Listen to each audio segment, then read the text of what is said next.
So what I want to say is, although I've supervised all these Portuguese, I speak in Portuguese, right? Not one word. I don't even know, not one word at all. So I hope you'll be able to put up with my Irish accent, and I'll try and talk slowly, but occasionally as I get excited, I begin to talk fast as if I'm at home. So if I start talking too fast, just shout and tell me to slow up. And it's an absolute pleasure to be here, it really is. I'm not just saying that. So what I want to talk about is adding spectral and temporal versatility to fiber lasers and fiber-based systems. And really the whole theme of our work is, I fully acknowledge that in fact you can do this in bigger scales, bigger energies, bigger systems.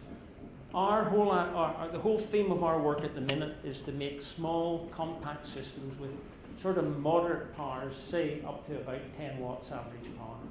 But these are really to be made in systems that are small footprint. So a typical operating system we would hope could be packaged into something that would have a footprint the size of say something like a laptop.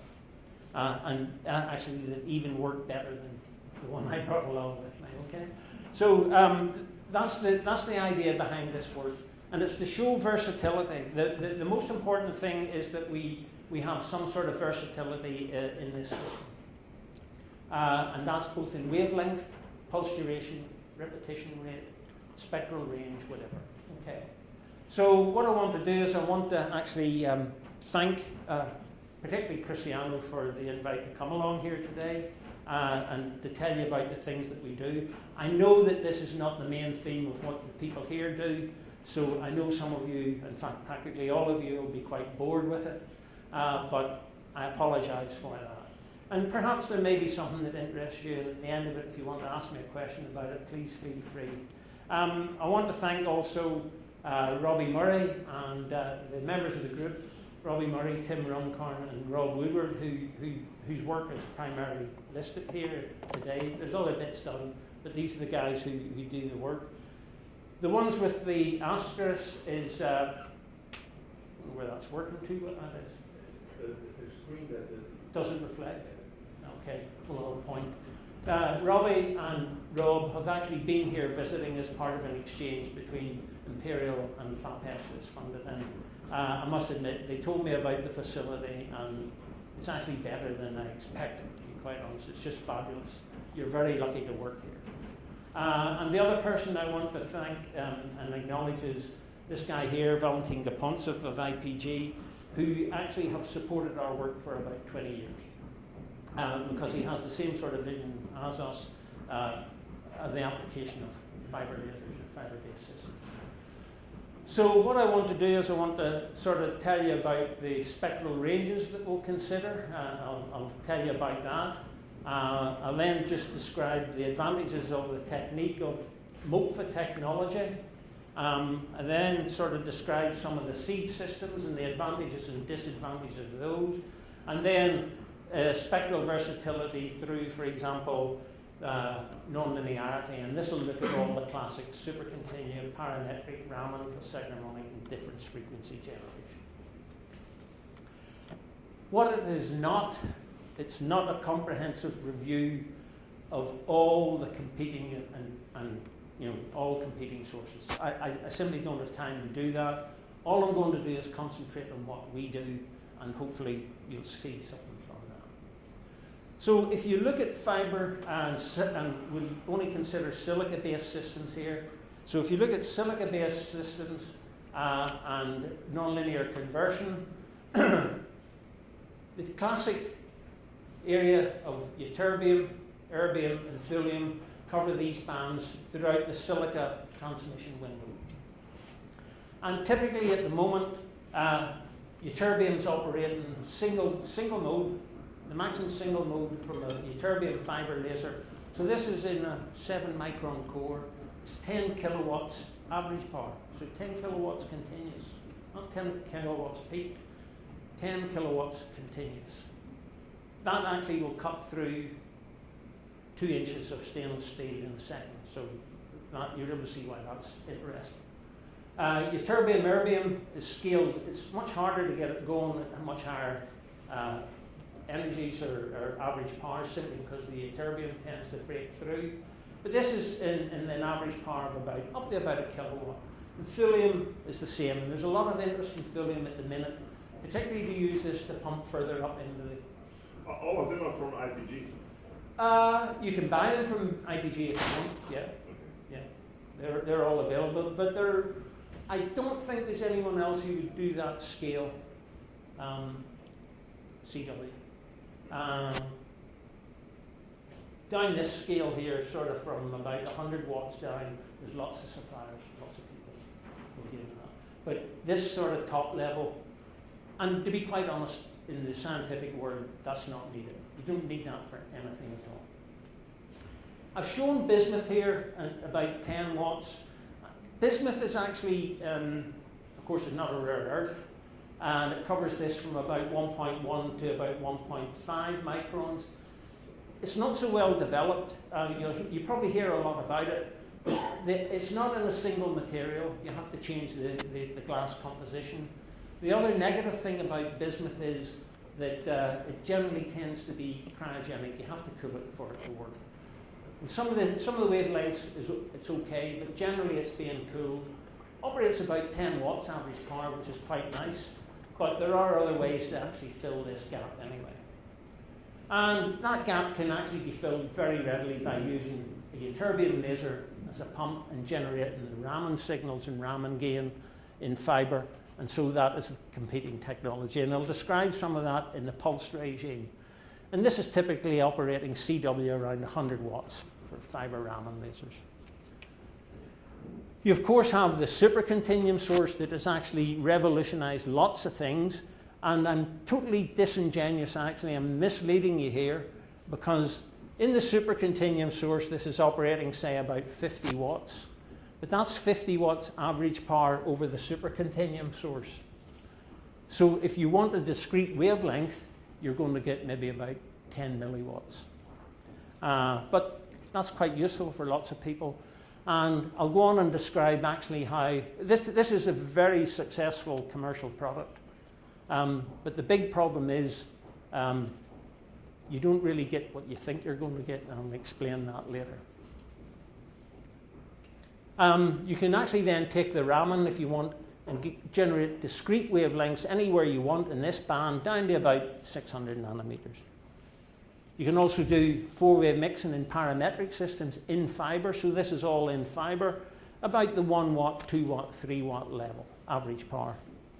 And the work that sort of we have a big interest in at the minute is now actually going the other direction. And primarily this is to develop small systems for things like the military are interested in it for countermeasures. The other thing is that a lot of, as you know, lots of molecules have really discrete, recognizable bands, the so-called fingerprint region, where you can identify products. And in fact, one of the big sort of pushes is the sort of diagnosis of human breath, where in fact they've now discovered that you can actually diagnose lots of disease simply by looking at what is actually the absorptions in the breath. And for that you need the mid-infrared. So the way this is done and the technique that we use is the system that we developed quite a few years ago, is this master oscillator power fiber amplifier technology. Now, fiber lasers or fiber amplifiers are hugely efficient. And the worst thing you can do is take an amplifier, a really efficient amplifier, and turn it into a who wants to just be operating on threshold all the time? You know, you really want to extract all the gain you can. You don't want to have any loss in this. So the way to do it is actually just seed it. And this can be a relatively inefficient seed, a very low level seed, and then you can extract everything from the amplifier. So the seed systems that are looked at are conventional, diode lasers, fiber laser seeding. You have very versatile parameters. You can seed this with anything, continuous wave, nanosecond, picosecond, whatever. Or you can directly modulate a diode. It's all fiber integrated. The amplifiers themselves have enormous diversity. You have Raman, the ones that I explained before. Huge energy storage. Maybe not as high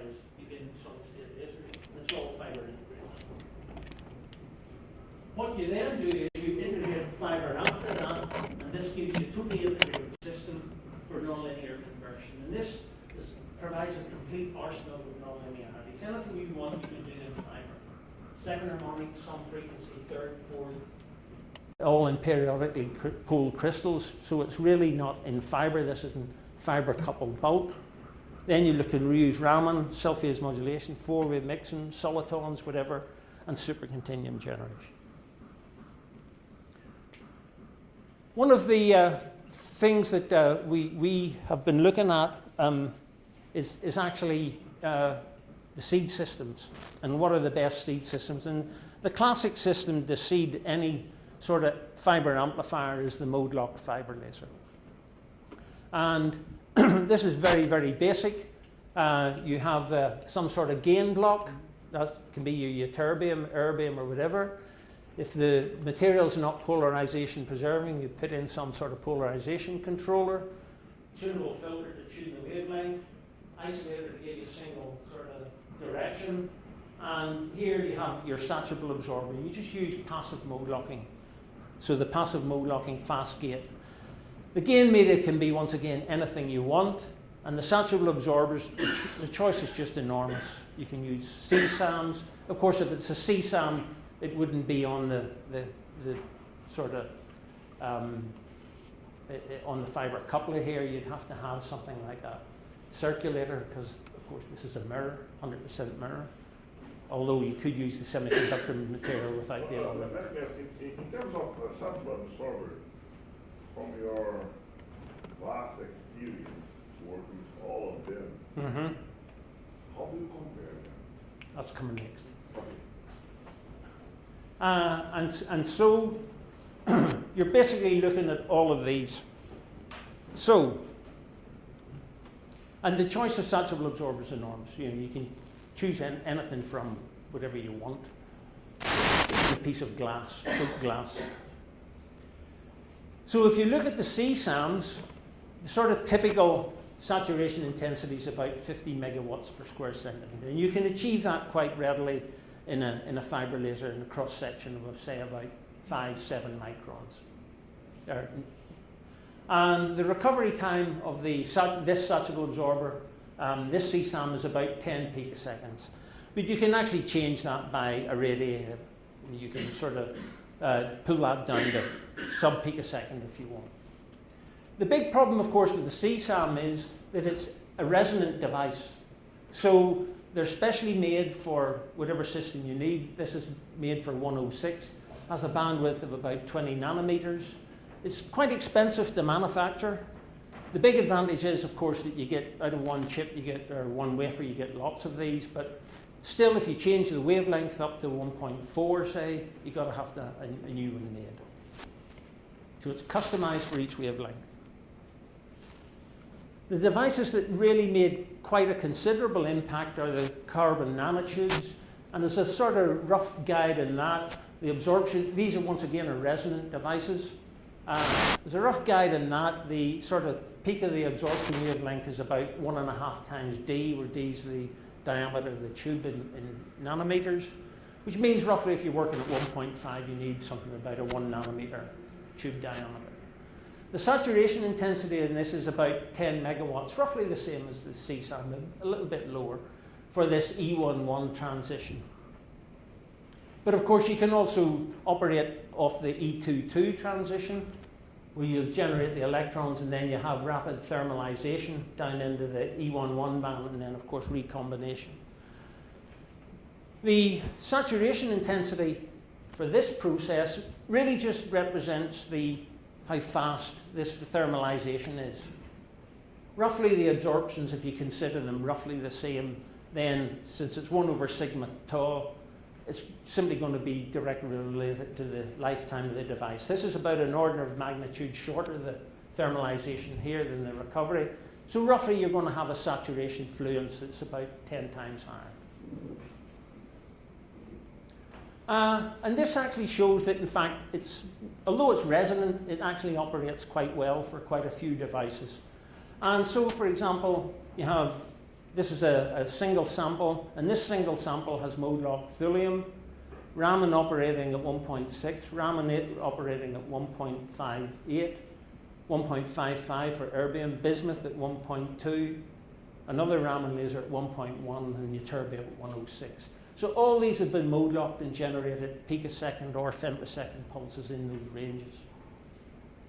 So really, in a way, one device is quite good. But of course, what you can do is you can actually use a mixture of tube diameters. So essentially, you'll set several of these on top of each other, and of course, one of them is going to absorb. The big problem and really the downside of that is that, of course, you're going to get background loss. You're going to have a bigger background loss.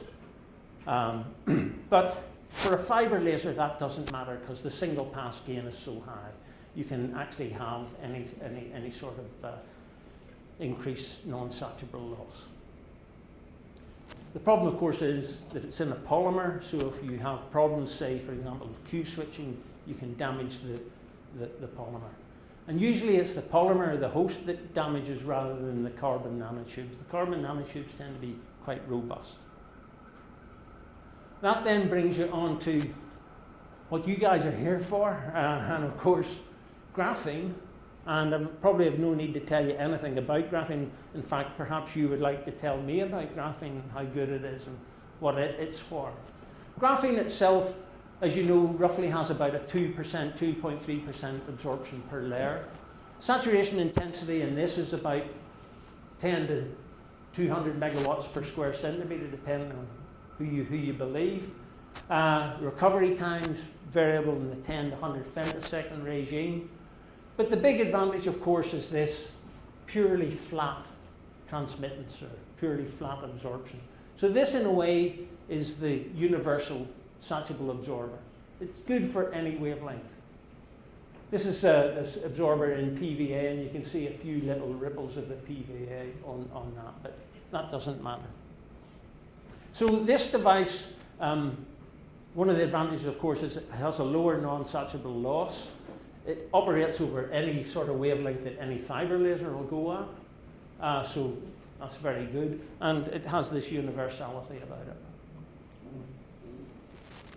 In the last year or 18 months, there's been considerable interest looking at other 2D materials. To be absolutely honest, I'm not sure why. What is the real advantage of using these as saturable absorbers? I can see there's perhaps advantages in using them as other electronic-based devices or photonic devices. And these are primarily based on the metal chalcogenides. So you have MOS2, the selenide version, or tungsten selenide, or whatever. Saturation intensities are in the 50 to 100 megawatts kind of regime, and recovery times quoted are 100 femtoseconds or so. And these are resonant devices, so you can see the resonance is around sort of 600, 700, 800.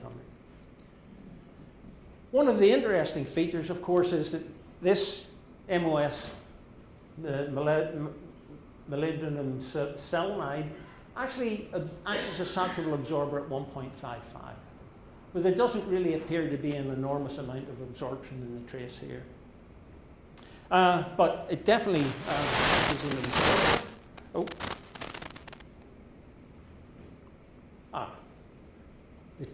The traces of that are actually on the other talk, right? And I have to apologize for that. It actually shows you the operation of this over an extended range. So I modified the other talk, so I'll have to apologize for that. But all this does is it operates at 1.55. It also has been looked at 1.06. One of the big problems, and it can generate sub-picosecond pulses, so it's generating femtosecond pulses at 1.55. If you try, and the reason for that is probably due to some sort of edge effect or some defect or some other impurity in the device rather than the resonance structure itself. One of the big problems is that as you mode lock at 1 micron, or try to mode lock at 1 micron, the device then acts as a reverse saturable absorber. You generate short pulses. The short pulses then, in 2 photons, absorb into the resonant band, and then the laser is a reverse satchable absorber. It actually causes the laser then to Q-switch, and the Q-switch then damages the polymer host, blows the polymer host up. So the resonant, sort of the defect states sort of are probably the reason why it mode locks outside. I don't think, we haven't looked at any work in the visible, although we've been planning to do that with praseodymium in fluoride fiber for some time, but we haven't had the time to do it. So just with mode lock lasers, what I want to say is that they have real disadvantages. They have a fixed repetition rate determined by the fiber cavity. You can't really change it that well. It has restricted flexibility of the pulse duration. You can't sort of say, right, I want to dial up a 5 picosecond pulse or a 10 picosecond or a 1 picosecond. You can put filters in the cavity to restrict the bandwidth, but you hope you have transform limited operation. And the other thing is that in the long wavelength side, above the dispersion 0, you get soliton formation. And once you have solitons formed in a fiber laser, you're totally restricted to the soliton energies, which tend to be exceedingly low. Now, soliton powers are very low. The question you may ask is, what one of those would you want to use as a satchable absorber if you had a fiber laser to mode lock? In terms of use and practicality, I'll get booed off the stage for this, but I would use the carbon nanotubes. We find that they're actually much more reliable and more controllable in the systems. So don't throw things. Okay, so if you look at the problem of this actually having solitons, if you sort of put the numbers in for sort of a typical fiber, a typical pulse duration, and repetition rates that you would make for a sort of typically sized piece of fiber, it's going to give you pulses somewhere between 10 and 16 megahertz. If you want to say a half picosecond source at say 30 megahertz, 40 megahertz, the actual average power that you need is about 3 milliwatts. So this is very, very low power. So you're going to really have to amplify these systems if you actually really want to use them for something real. You know, say, for example, exciting samples or whatever, doing nonlinear optics. The other thing that you can do is you can actually avoid solitons completely. And one of the things that you can do is actually use these long chirp pulses that contain large amounts of energy. And they're chirped. So one of the systems that we've developed is a normally dispersive fiber. It's based on ytterbium, so it's operating at 1 micron. There's almost a kilometer of fiber in the cavity. So you get the pulse repetition rate, 1 pulse per round trip, about 240 kilohertz. So it's a very low repetition rate. And this system was actually developed for some biologist who wanted a background, actually a transient absorption experiment. He wanted to have a white light continuum, and he wanted a biological sample that he could excite. It was relatively long-lived, and during that long-lived time of many tens of nanoseconds, he wanted to look at the transient absorption, and he needed a supercontinuum to look at the absorption. So this was what this was developed for. It's based on a carbon nanotube satchable absorber. You can actually do this using the technique of polarization, intensity-dependent polarization rotation. But the big problem is you tend to do that. The pulses in these long chirp pulses tend to be full of noise. They're actually a long continuous pulse, but it actually just looks like a continuous wobble of noise. It's just horrible. If you use a real satchable absorber, you get real pulse shaping, and the pulse actually ends up being a clean, stretched chirp pulse. So it comes out of this, and it's going to be very, very long. The typical pulse durations here are about a nanosecond because of dispersion. And really, in a way, it's too long then to use, so you want to compress it to use all the power. One of the problems is you could actually do this in the conventional gate. But in this case, it's relatively narrow spectrum, about 0.8 of a nanometer. And if you work out the separation of the gratings in that case, it needs to be roughly about 75 meters. So you aren't really going to have that in the lab, and it's not really going to fit all that conveniently, with a footprint of this. It's definitely not going to do that. So you have to think of it another way, and really we in a collaboration with people from Ecole Polytechnique in Canada, Raman Kashyap, whom we've known many years, he made us a chirp grating that would correct for that. And this shows this is the spectra of the compressed and non-compressed system. This is the compressed pulse. You can see that this is a theoretical fit. You can see there's a little bit of the wings left in that. This is because it's not a perfectly linear chirp pulse to start with. It's reasonably good, and also the grating for compensating the chirp isn't particularly good. It's about 75 centimeters long. It's a very long grating. And so you can see that you have wings on this, but it's not too bad. Theoretically, we should have got 5 picoseconds, we get 11. The interesting thing is if you actually readjust the laser so that you have essentially a burst of noise, and you can tell that from the spectrum of it. The spectrum has changed from the nice square spectrum that really is associated with a linearly chirp pulse. You get basically a 2 nanosecond pulse out. It doesn't compress. There's absolutely no compression at all. But this then can be used. This is the seed system, amplified up to a few sort of tens of milliwatts. And this was done for this biological system. It's at 250 kilohertz. It's a supercontinuum with an average power of only about 80 milliwatts. And this could be used then to do pump probe experiments. To be quite honest, for most people, it's not really a practical source. So if you look at supercontinua, as I said before, it's been really, really very successful. And lots of people are using supercontinua sources as sources of pulses. Of course, the typical arrangement that was demonstrated in 2004 was simply to use one of these MOPFAs, master oscillator power fiber amplifiers, coupled with PCF, a very, very simple arrangement. And this gives you a supercontinuum that extends over, from most of the visible and up into the infrared. There are techniques, and I won't explain that, to extend this to the UV, and this can be done. So you get the operation down to 320 nanometers. Although, to be quite honest, you really don't want to have a supercontinuum running at 320 nanometers. If you have high power UV radiation in a silica fiber, you'll have multi-photon absorption, you'll create color centers, and if that was a commercial system, you'd be sending it back to Fianium to have the fiber replaced, because the fiber will turn black within a very short period of time if you have UV generation. So typically you want to actually remove this UV in.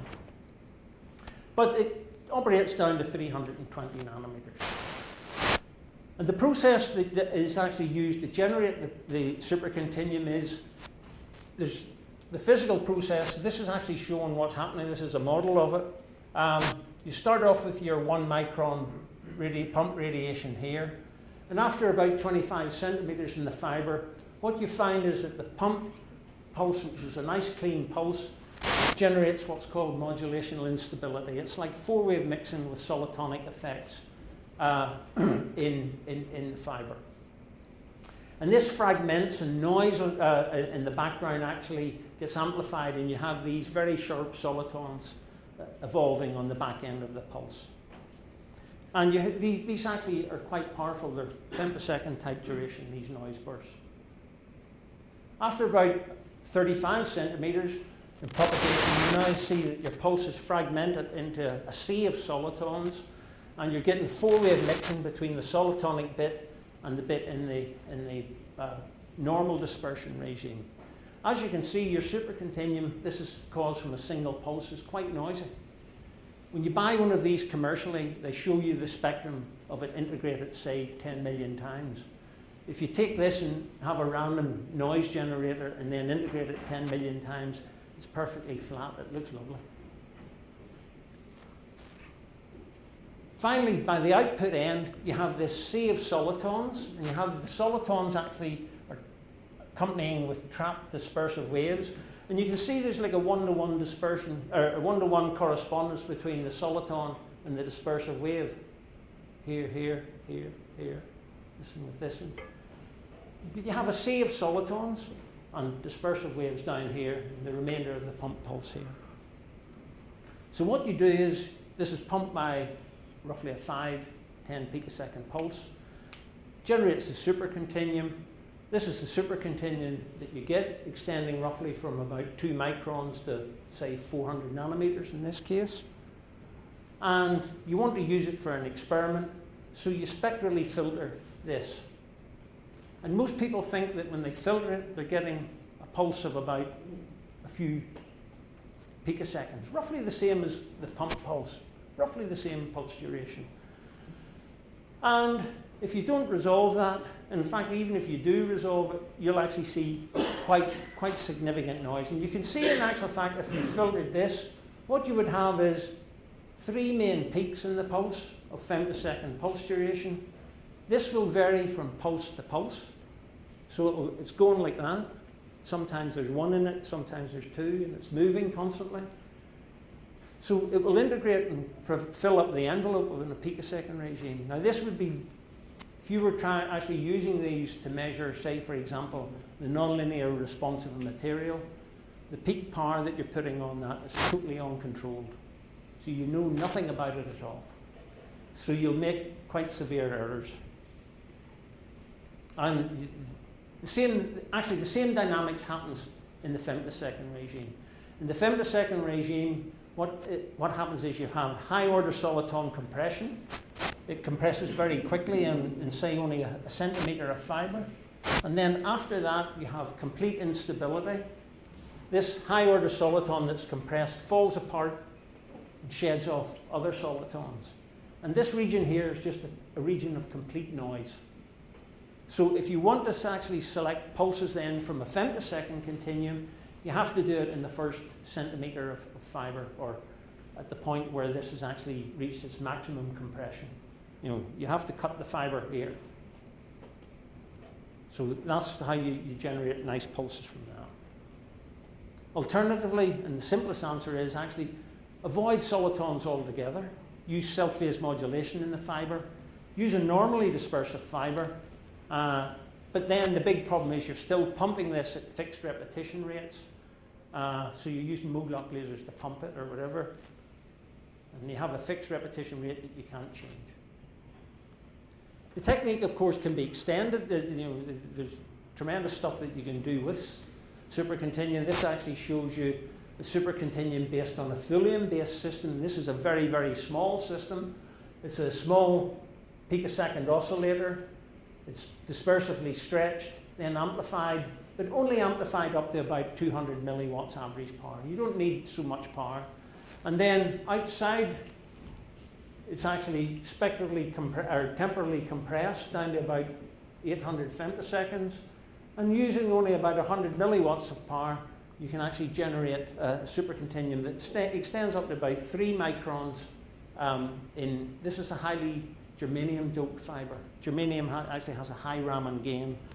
It also has high loss, but the high Raman gain overcomes that. If this system here actually could be scaled by a factor of 10, which can be easily done, then the system, you can actually use much, much shorter lengths of fiber, and this would extend up to about 4.5 microns. But there's other ways, and cheaper ways, that you can actually generate wavelength, repetition rate, and pulse width versatility. And one of the techniques is based on basically spectrally masking phase modulation. If you take a CW beam and you phase modulate it, then if you look at it in intensity, it's just flat still. There's phase modulation on it, but intensity, it just looks flat.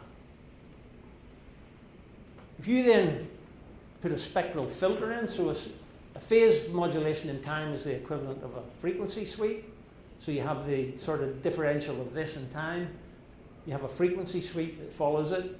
And what you do now is you filter out this bit of the phase modulated beam. And so the only bits that are transmitted are the peaks of that. Now these are almost flat in phase. They're almost solitonic in nature. And so you should be able to compress these. They're essentially short pulses, and you can compress them using soliton effects. And the way to compress them using soliton effects is simply just to amplify them slowly. So you generate your CW signal, you phase modulate it, you amplify it slightly, you remove most of it, 90% of the signal, you put it through another amplifier, and then from this end, you amplify it very slowly, adiabatically, exponentially through the fiber. So this is the phase modulation. This is the bit you've selected out in the dark black. This is essentially what it looks like spectrally, just single line. And as you vary the pump power of the gain, what happens is that this pulse propagates and adiabatically compresses. This is because a soliton simply has a duration that's proportional to the dispersion and the energy. So if you amplify it slowly, no energy is spread out, it just compresses into the pulse adiabatically. And as the energy increases, by definition, the soliton has to decrease in duration.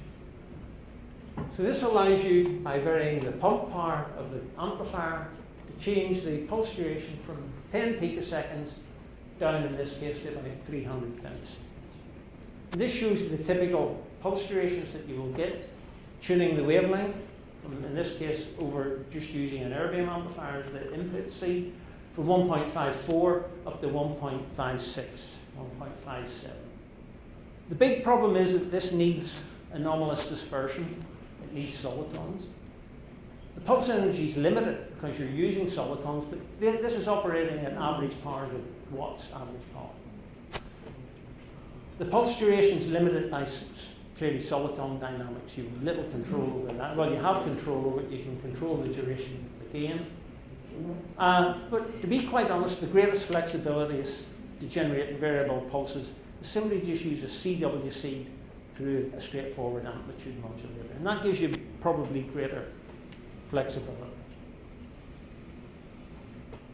You could think, well, I could use that same technique by now using photonic crystal fiber, because photonic crystal fiber can shift your zero dispersion down to, say, 1 micron with ytterbium, and you can get soliton effects then. But remember, it uses very, very long Raman gain lengths of about 10, 20 kilometers. 10 or 20 kilometers of PCF is going to cost you an enormous amount of money, and it's not going to work anyway because it has a huge gain. 20 kilometers will have huge loss. It's going to have a huge loss that you can't really compensate. But once you have a short pulse, you can actually use a tapered photonic crystal fiber. And in that case, you get the same gain simply because the pulse thinks it's been amplified. If you remember, that pulse duration was proportional to the dispersion divided by the energy. So if you taper the fiber, the core gets smaller, the dispersion gets smaller. So on the top line, in the tapered fiber, the pulse gets shorter in duration. And this shows you launching a 1 picosecond pulse into a tapered photonic crystal fiber. And you can get pulse durations then that are, as you vary the pulse energy, that are tunable all the way from about a picosecond down, in this case, down to 50 femtoseconds. And the big problem then that arises with solitons once you have typical durations of this is that, in fact, you get intrapulse Raman gain. This shows you the bandwidth of a sort of half a picosecond pulse. And what happens is that the short wavelength of it pumps the long wavelength side of the pulse. And so you have a continuous shift of the pulse as it propagates down the fiber to longer wavelengths. What you can see is that the pulse actually gets shorter because the dispersion is actually decreasing in that fiber and the soliton requirements are getting smaller all the time. But this gives you a flexibility, but it's still not particularly good. So what do you want to do if you want to try and generate, for example, visible generation or whatever? One of the way forward is to try and use all fiber techniques using four-way mixing or parametric techniques. This is the phase matching curve that you would get for four-wave mixing in a photonic crystal fiber. It has a zero dispersion around 1.1 microns. And to pump that around 1 micron in the normal dispersion regime, you can see the results of the signal and idler. The idler will be about 1.8, and the signal will be about 0.8. And with quite modest tunability around this region here, you can see that you would get quite extended tunability both of your signal and of your idler. You know, this will tune by over 200 nanometers for a small tunability in this range. Outside this range here, this is just modulational instability. It doesn't give you really any really useful operation at all. But here you have a gain switch laser diode that's amplified up to 20 watts. The gain switch diode, of course, is relatively slow. The pulse durations can be run at any rate that you want, but the durations are relatively long, about 200 picoseconds. This is then propagated and put into a photonic crystal fiber about 2 meters, and now you have basically a matched cavity. This is the 100% mirror, this is the output mirror, and you actually move this so as you match the repetition rate of the pump frequency. And you can see you get a pulse duration of about 150 picoseconds out from your idler. It's a synchronously pumped cavity, so roughly you can change the cavity delay to optimize the amplification process. And this delay is roughly the duration of the pump pulse. The actual output energy or average power is relatively low, about 300 milliwatts for a pump power of up to about 15, so it's not particularly efficient. But you do get reasonable tunability, but clearly not down into the real visible. This is on the edge of the visible, about 750. It shows you the 750 and then tunability through tuning this. Just a question. To make this, to tune one laser that's synchronous, but it's not easy, no? It's not what? Easy. Oh yes, it's very easy, yeah. You can tune that, that's tuned by temperature. The diode is actually just heated. Oh, okay. Yeah. Change everything, okay. Yeah. It's just, but in fact, there's a simpler way to do it. And I'll show you a simpler way that it's actually more efficient in the next slide. Yeah. The problem is that it's cavity synchronization. You don't really want that in a commercial product. You simply don't want it. And you don't have, if you vary the repetition rate, you may have to vary this over enormous ranges. So that's not good at all. So what you can do is you can do it all single pass. And in this case, this is a laser diode with a piece of fiber attached to it, and this is a tunable grating. This is a tunable Bragg grating. All you do is you have the grating on the end of the diode, and you twist the grating. And as you bend the grating, it tunes. So this gives tunability in this case from 105 to 107.5, just by bending the grating. And that's the input tuned, as you can see. As you get out to very long wavelengths, you have a bit of overspill of ASE, but you can get rid of that with the filter. So you can filter that out if you want here, tunable bandpass. So now what you do is you take that CW system, you put an amplitude modulator in, and you can generate whatever pulse length you want from about 350 picoseconds to 2 nanoseconds. It's then amplified. Once again, you see the spectrum broadens a little bit from the input due to self-phase modulation. There's a bit of ASE in the background, but once again, after the amplifier, you can also remove that as well. This photonic crystal fiber shows a similar sort of phase matching curve, but it's actually birefringent in this case, and so there's actually 2 phase matching curves that you get for the price of 1, depending what axis you actually excite. And so this shows the tunability of it from about 740 up to about 810. The wavelength, and this is over a range of about 30 dB. Of course, you see spectral broadening due to ASE, but the pulses themselves are tunable from about 200 picoseconds to 1.5 nanoseconds. It's a relatively simple system, but once again, it's too difficult to get down to the visible. To get down to the visible, you have to have another sort of fibre with a 0 about 780.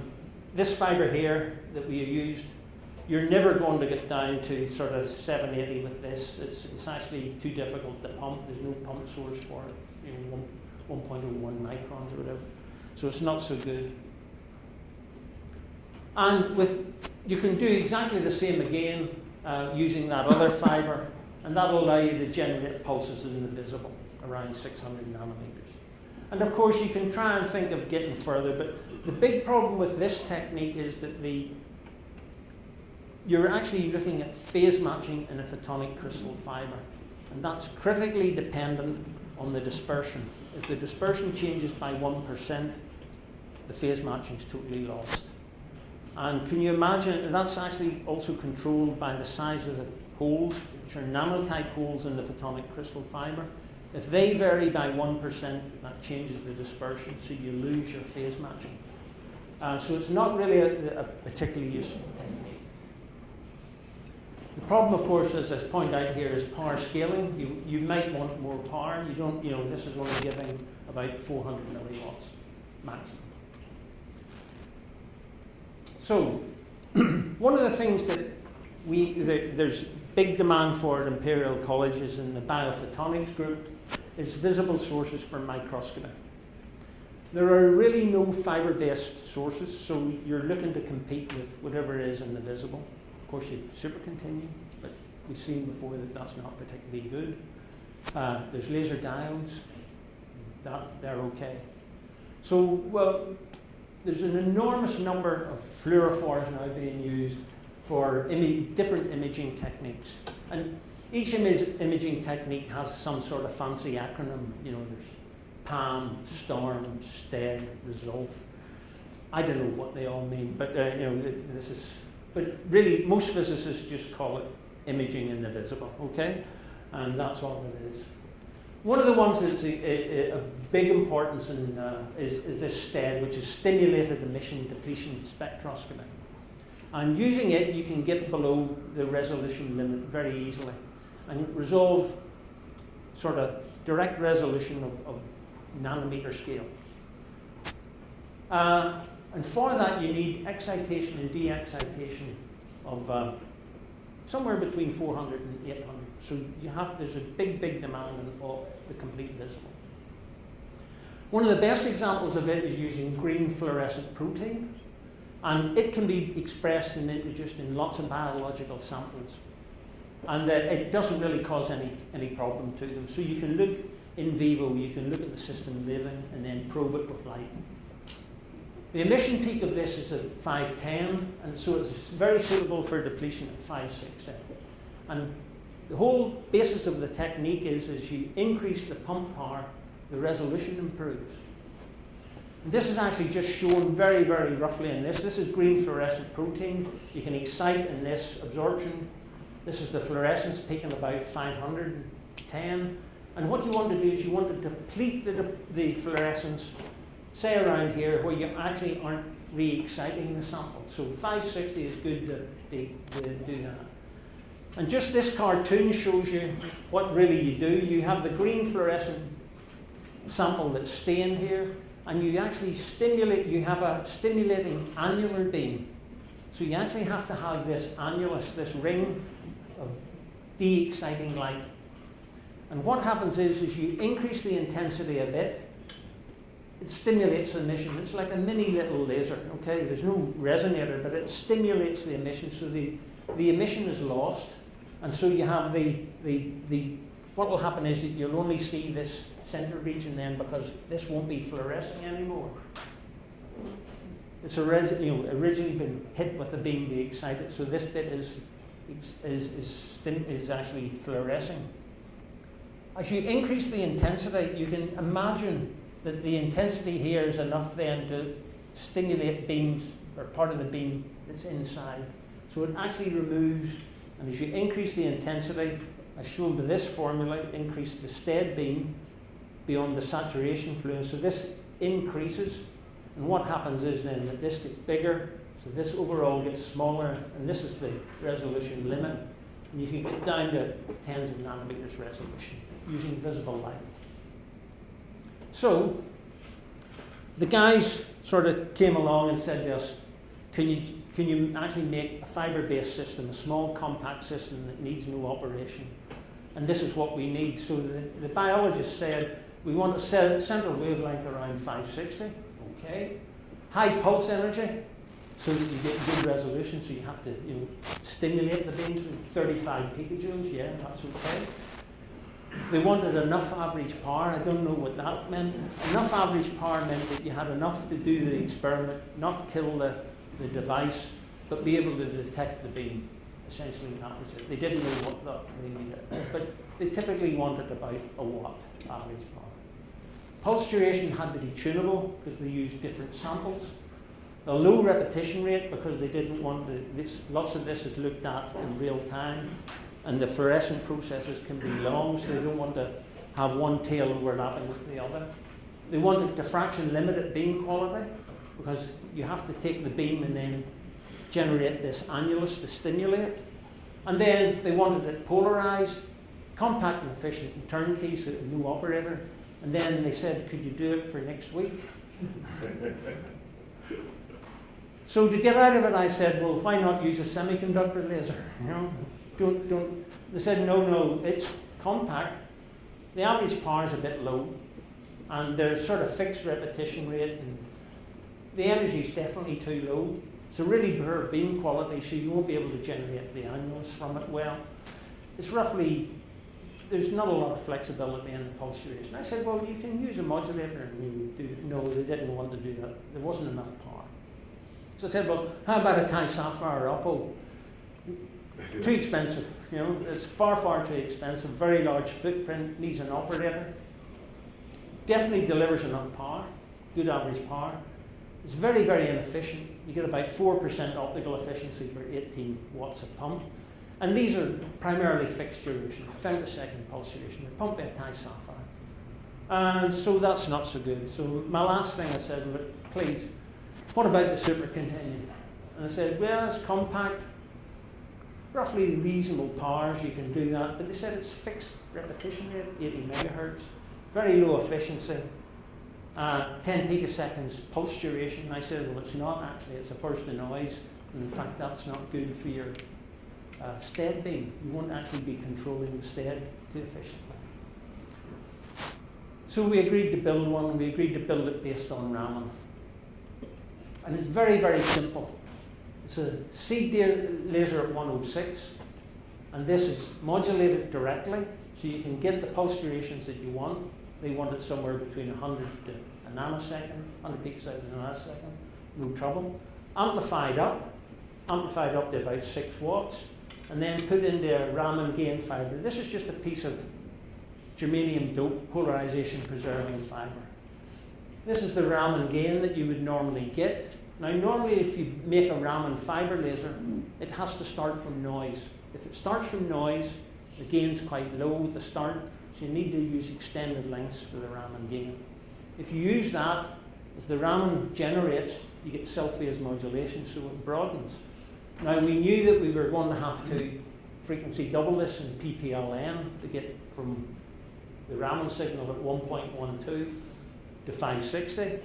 So if you have a broad bandwidth, you won't be able to frequency double that efficiently. So what you do is you just take a little seed diode at the wavelength you want.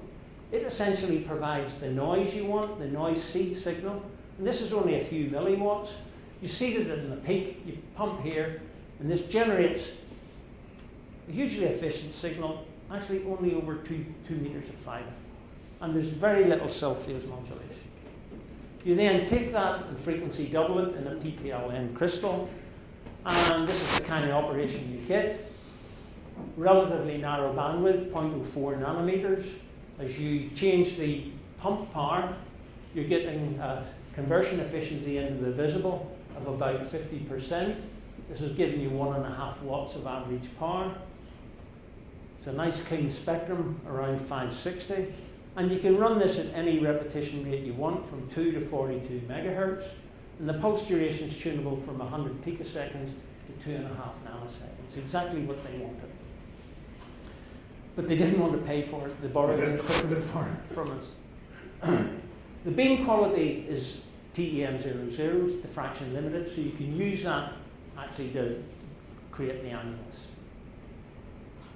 This has been improved, so the PPLM now is in a fibre coupled device, and we've done this in collaboration with Gooch and Houseco in the UK. Up to about 2 watts is efficiently generated in this system. We've run this with about up to 10 watts in the green. The big problem is this system actually burns. The fibres actually burn in this at 10 watts. So the commercial device needs to be looked at if they're going to operate at high power. But for relatively low powers of about 2-3 watts, this operates quite steadily and routinely. You can actually then take it and cascade it and do exactly the same thing over all the Raman orders and double them, but you must seed.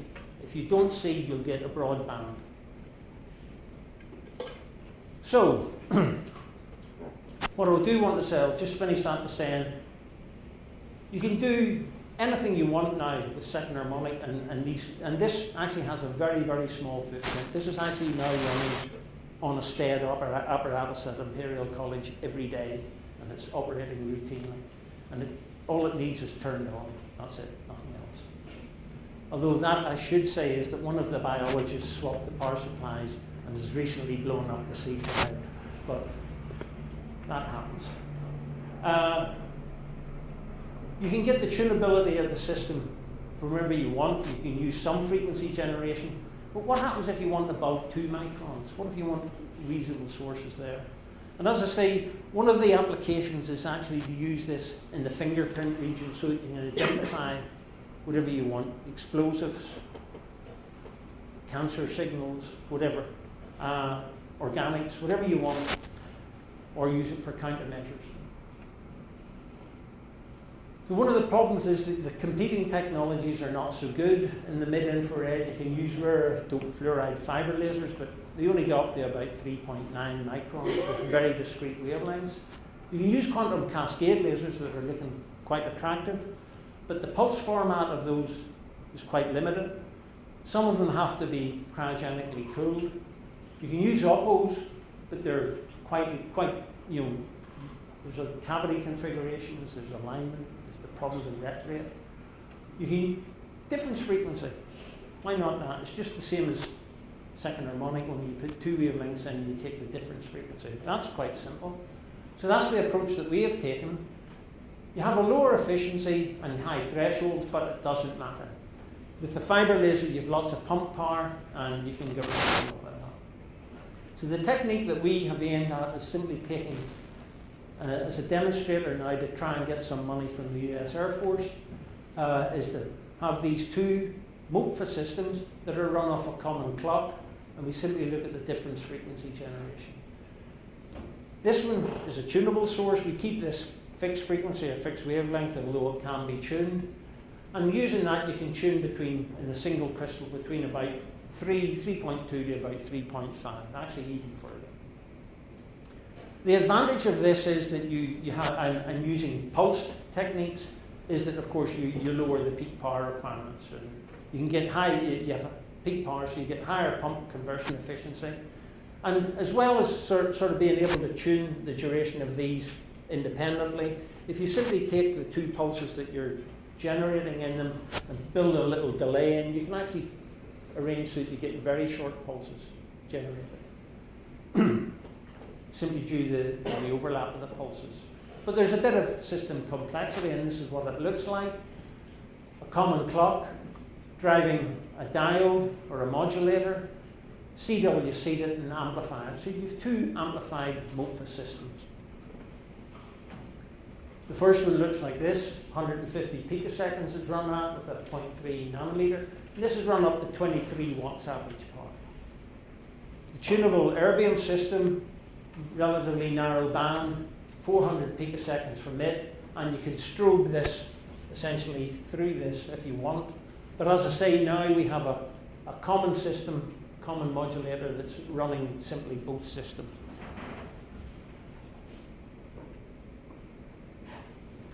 You take both your beams, unfortunately, there's a bit of free space optics here because they're different sizes, and so you want to optimize the beam overlap in the PPLN. Once you've done that, you remove your signal and simply look at the idler.